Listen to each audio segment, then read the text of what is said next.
From time to time, evangelicals use the expression sensus plenior, meaning the full sense of Scripture. While we affirm the importance of the literal sense or the original meaning of a biblical passage, we also realize that later portions of the Bible often refer to earlier portions of Scriptures in ways that do not simply repeat the literal or original sense.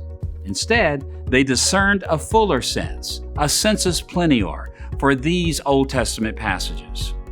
We'll define the full value of a biblical text as the total significance of a text, consisting of its original meaning, all its biblical elaborations, and all its legitimate applications. The original meaning is the literal sense of Scripture, which is the most fundamental aspect of the text. Biblical elaborations are places where one part of Scripture directly or indirectly comments on an aspect of the meaning of another passage in Scripture. Because all Scripture is inspired and infallible, these elaborations always accord with and confirm original meaning. Sometimes, an elaboration is stated as a repetition of a facet of the original meaning. For example, the commandment against murder is first recorded in Exodus chapter 20, verse 13, which says, "You shall not murder." In Deuteronomy chapter 5, verse 17, Scripture again says, "You shall not murder." This repetition confirmed the commandment and reminded God's people of the terms of His covenant. Of course, even when an elaboration is stated in the form of a repetition, it never merely repeats what was said before. The context of the elaboration always adds something to its meaning. At other times, a biblical elaboration may be stated as a clarification of things that weren't entirely apparent or well understood. We find a clarification of the commandment against murder in Numbers chapter 35. In that chapter, Moses distinguished between murder and accidental manslaughter.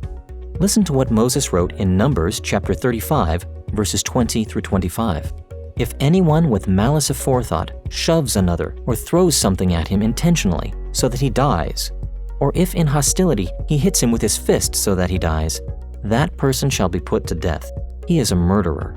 But if without hostility someone suddenly shoves another or throws something at him unintentionally, or without seeing him drops a stone on him that could kill him and he dies, then the assembly must protect the one accused of murder." This clarification provides information that was crucial to understanding the commandment against murder. It makes it clear that not every unlawful instance of killing a human being is also an instance of murder, and that accidents shouldn't be punished in the same way that murder is punished. And at still other times, a biblical elaboration can be an expansion of the meaning of a particular passage. Listen to what Jesus taught about the commandment against murder in Matthew chapter 5, verses 21 and 22.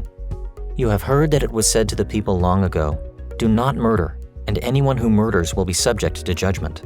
But I tell you that anyone who is angry with his brother will be subject to judgment."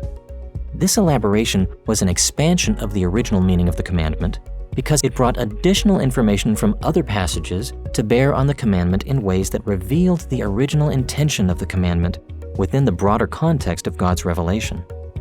Original meaning and biblical elaborations are inspired and hold full authority over all believers in every age.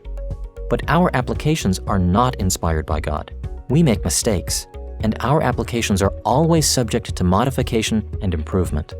Even so, to the extent that our applications are true to Scripture, they're part of God's intended use for the Bible, and therefore part of the Bible's full value. As we can see, the full value of the simple command, "Do not murder," can be extremely complex and multifaceted. Jesus and Paul applied this commandment not only to the unjust taking of human life, but also to all that is similar to murder in kind, if not in degree, such as hatred and insults. Applications like these are based on the original meaning of the prohibition against murder, as well as on its biblical elaborations, and they're appropriate in our contemporary situations. For these reasons, they're part of the full value of Scripture.